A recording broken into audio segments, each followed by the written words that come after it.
Welcome to Motherland Tales. We are so glad to have you here. Please subscribe to our channel and like and comment your favorite part of the story. Let's begin.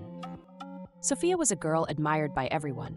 She was beautiful, tall, and humble. She was a girl who was loved by everyone who met her.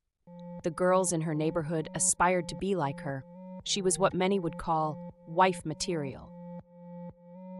Yet, as she approached her 35th birthday, her heart grew heavy with an unshakable question. Why am I still unmarried? Sophia's life seemed perfect on the outside. Men often came asking for her hand in marriage, enchanted by her charm and character.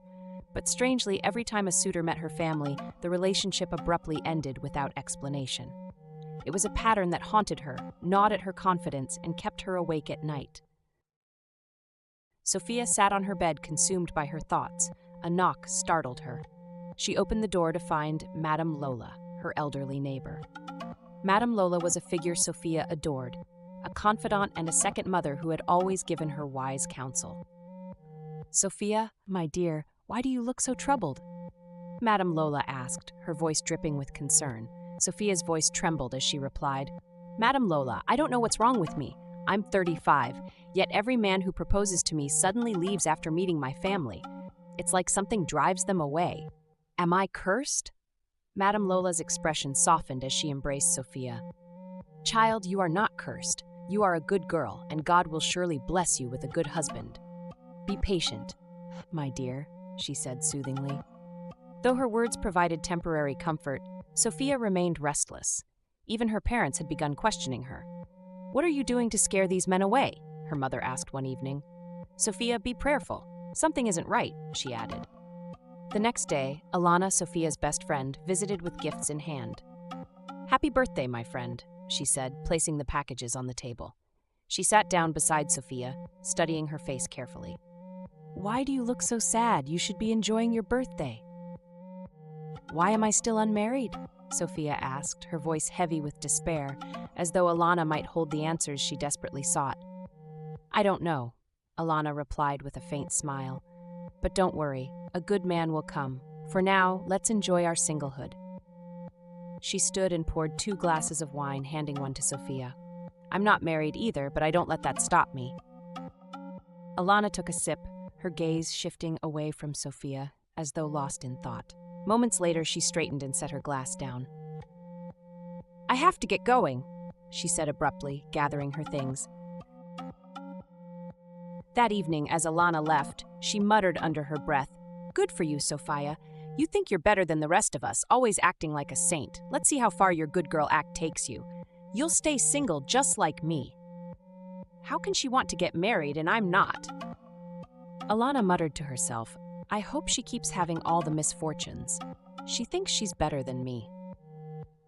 Sophia continued living her life as the good girl. She had a clean and pure heart. She did not think bad for anyone.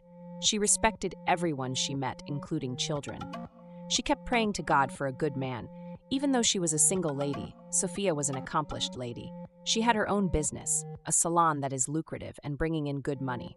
One evening, as Sophia locked up her shop, she saw an old, haggard-looking mad woman outside her salon. "Hello," she said to the woman. "Are you okay? Do you need help?"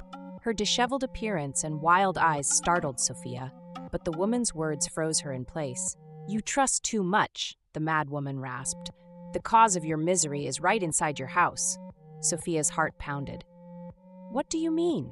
she asked, but the woman only laughed and walked away. Sophia was puzzled. What could that mean, she asked herself as she walked home. Sophia looked out for the mad woman. She hadn't rested her mind since the old woman said those words to her. She had so many questions. She wanted to understand what the old mad woman meant. Sophia sought Madame Lola's advice, but her neighbor dismissed the mad woman's words. "You're letting a lunatic get into your head," she said with a reassuring smile. "What can she possibly tell you that will be reasonable?" Madame Lola said, trying to plant a seed of doubt in Sophia's mind. Madame Lola wondered who the mad woman was, who wanted to mess up her plans. "I have tied this girl down for so long, and out of nowhere, a mad woman wants to mess that up. I would never allow that to happen." One morning, while jogging, Sophia saw the mad woman again. This time, the woman was more direct. Come here, you foolish girl, the madwoman snapped, her voice sharp and cutting. Do you not know that you should be careful about what you tell people? You trust too much, and that is why you're here, stuck in the same position. The people around you may seem good, but their hearts are dark toward you. Be very careful. Sophia stared at her, bewildered. What are you saying? Everyone around me is good to me. They are my closest allies and confidants. The madwoman let out a bitter laugh. What you say to people is what they use against you. Nobody can destroy what they know nothing about. Unless someone has proven themselves trustworthy, don't share every detail of your life with them. Your own words are the weapons they wield against you. Sophia's voice trembled. Who are you talking about? I don't understand. The madwoman let out a sharp, mocking laugh. Oh, you naive and foolish girl. Those who laugh with you are the very ones responsible for your predicament. Must I spell it out for you? Yes, Sophia exclaimed, her voice shaking with desperation. You have to spell it out because I don't understand. There's no way I can believe that Madame Lola and my friend Alana are responsible for all the heartbreaks I've endured over the years. It's not possible. They're good people. Ah, the madwoman sneered, and there lies your problem. You're too trusting and foolish. With that, she turned and began to walk away. Wait, Sophia cried, running after her. I'm sorry. Please, how do I know what you're saying is true? The madwoman paused for a moment but didn't turn back. Her silence hung heavily in the air, leaving Sophia with more questions than answers. If you want to know the truth, test them, she said. Tell them you've found a man and are getting married. Watch their reactions. Sophia thought to herself as she jogged home. Maybe Madame Lola was right. She's just a madwoman after all. Why should I listen to her? But doubt lingered in her mind. What if she's right? By the time she reached her house, she still hadn't settled on what to believe. Madame Lola was sitting in front of her house as usual, her warm smile beaming up at Sophia. Hello, Sophia, Madame Lola called out cheerfully. Hello, Madame Lola, Sophia replied, forcing a smile of her own. You look happy today, child, Madame Lola said, her sharp eyes scanning Sophia's face. Yes, Madame Lola, Sophia replied, feigning excitement. I've been seeing this wonderful guy for the past 2 months, and he's going to pay my bride price in 2 days. Madame Lola's smile froze midair, and her face grew pale with shock. For a moment, she was visibly flustered, but she quickly recovered, clearing her throat and pasting on a strained smile. Congratulations, she said, her voice a touch too high-pitched. You're getting married, and I didn't know? Were you hiding your blessing from me, Sophia? No, Madame Lola. Sophia replied casually, though her heart pounded in her chest. I've just been so busy, it escaped my memory. It's okay, my child, Madame Lola said, her smile still plastered on her face. I'm happy for you, truly. But her eyes told a different story, and Sophia caught the flicker of something dark and unsettling in them. She excused herself quickly, her heart racing. Could the madwoman have been right all along? Sophia paused at her doorstep, a smile on her face as she turned to wave at Madame Lola. I'll go in and freshen up, she said, her tone light and carefree. No problem, my darling. Go get some rest, Madame Lola replied warmly, her voice filled with kindness. Sophia stepped inside her home, letting the door close softly behind her. But something made her hesitate. As she passed by her living room window, a movement caught her eye. She peered out and saw Madame Lola standing in her yard, her face twisted in an expression of anger Sophia had never seen before. Intrigued and slightly alarmed, she pressed herself closer to the window, watching as Madame Lola stormed into her own house. Sophia tiptoed to Madame Lola's window, her heart pounded as she watched Madame Lola. What could she be doing? Sophia wondered. She felt a strange sense of unease creeping over her. Then she saw it. Madame Lola reached for a calabash, a small, intricately carved gourd that she handled with reverence. From it, she retrieved a tiny doll. The doll was eerily lifelike, dressed in miniature clothing that bore an uncanny resemblance to one of Sophia's favorite outfits. Sophia's breath caught in her throat as Madame Lola examined the doll with a menacing glare. I will never let you get married, Madame Lola hissed, her voice low and venomous. I will never let any girl in this neighborhood get married. Even if you escape me and find a husband, you will never have children. Sophia's eyes widened in shock. Her body froze as she realized the magnitude of what she was witnessing. Madame Lola, the kind and motherly figure who had always treated her like a daughter, was performing witchcraft to sabotage her life. Sophia stumbled back from the window, her hands trembling.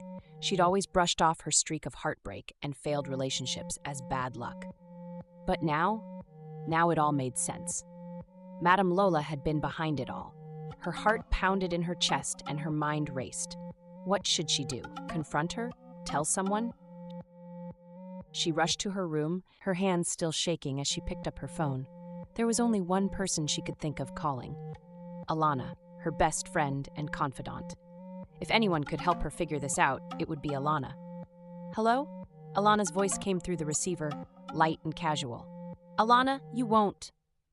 I'll call you right back, Alana interrupted quickly before Sophia could even explain. The line clicked, and Sophia stared at her phone in disbelief. But then, just as she was about to set the phone down, a voice came through. Alana must have accidentally left the call active. Don't mind that foolish Sophia, Alana's voice said, her tone dripping with disdain. Sophia's stomach dropped. She's probably calling to cry about how she hasn't married yet. Honestly, I can't stand her. She's always acting like she's better than everyone, trying to be the good girl while the rest of us look bad. Sophia's breath hitched as she listened in stunned silence. Alana's words pierced through her like daggers. I'll keep telling every guy that comes to marry her that she's a runs girl, Alana continued, laughing bitterly. She'll never get married before me. Never. The phone slipped from Sophia's trembling hands and landed with a dull thud on the floor. Her chest heaved as she struggled to process what she had just heard. Her best friend, the person she had trusted the most, was actively working against her. Tears welled up in her eyes, but they refused to fall. She was too stunned to cry, too numb to feel the full weight of her betrayal. She sank to the floor, wrapping her arms around herself as if trying to hold the pieces of her shattered heart together. Madame Lola, Alana, two women she had trusted implicitly had been conspiring against her, one with dark magic, the other with lies and manipulation. Her mind raced with questions. What had she done to deserve this? How long had they been plotting against her? Was there anyone in her life she could trust? Sophia stared blankly at the wall, her mind a whirlpool of emotions: anger, sadness, confusion, and fear. What should she do? Confront them, expose them, or retreat into herself and try to rebuild her life from this devastating betrayal? Is this real? Or am I losing my mind? Sophia had so many questions. As the minutes ticked by, one thought grew louder and more insistent in her mind. She couldn't let them win. She wouldn't let them destroy her future. But how? The answer eluded her, and so she sat there, lost in thought, the weight of her discoveries pressing down on her like a suffocating blanket. Outside, the night was silent, but inside Sophia's heart, a storm was brewing. Sophia spent the next few days locked in her room, her mind a storm of emotions as she tried to compose herself. The betrayal, the witchcraft, and the heartache weighed heavily on her. She knew she had to act, but first, she needed clarity.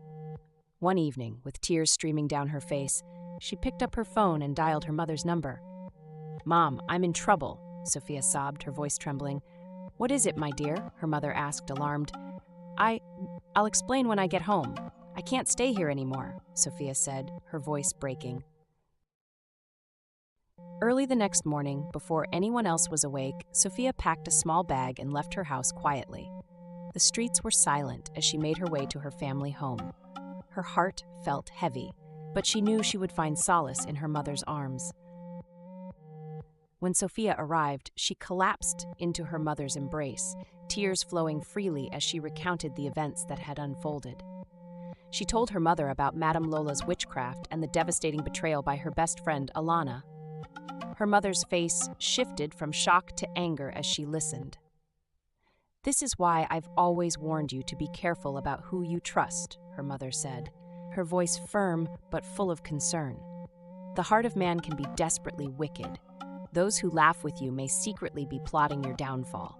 Life is full of frenemies." Her mother's words felt like both a reprimand and a balm, grounding Sophia in the reality of the situation. "We need to pray," her mother said, determination blazing in her eyes, "and then we will confront Madame Lola." They knelt together in the living room. their voices rising in fervent prayer. As they prayed, the door suddenly creaked open, and Sophia's childhood friend, Sarah, stepped inside. "Sophia, I have something to tell you," Sarah said, her voice urgent. "You won't believe what happened while you were away." Sophia and her mother exchanged worried glances. "What is it?" Sophia asked, standing up. "Madame Lola," Sarah began.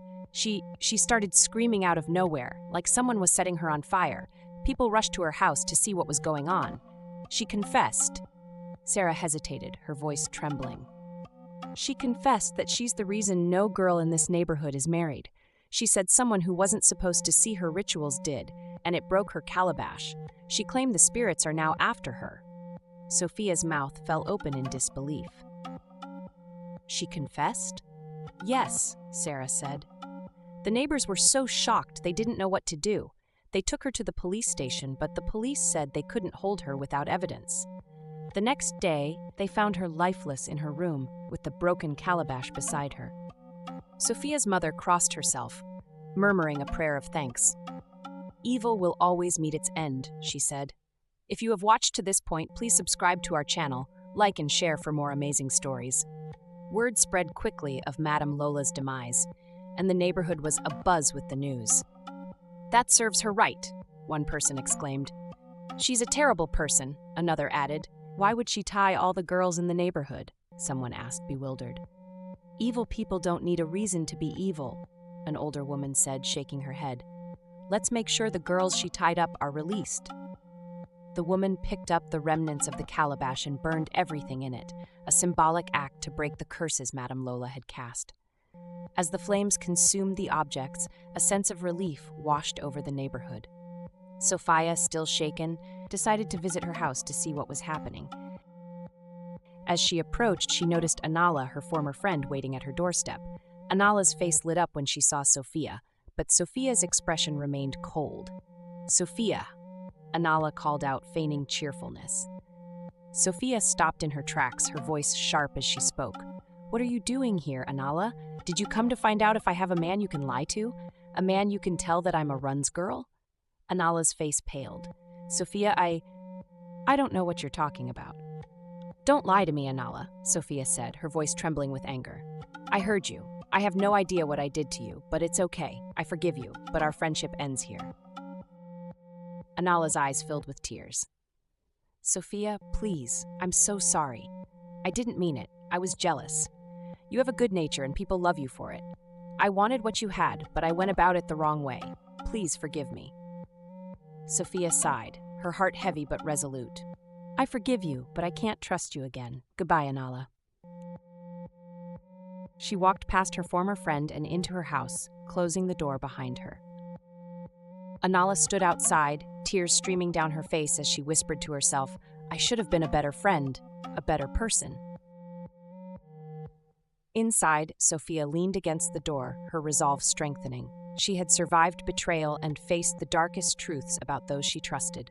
Now it was time to rebuild her life, stronger, wiser, and unshakable. The moral of this story is that trust is a precious gift that should be earned and not given freely. Those who appear closest to you might be your worst enemy, and blind faith can lead to betrayal. Protect your dreams and blessings by guarding your heart and mouth. Be discerning about whom you allow into your inner circle. True strength lies in seeing beyond facades and choosing relationships that nurture, not hinder, your path to happiness.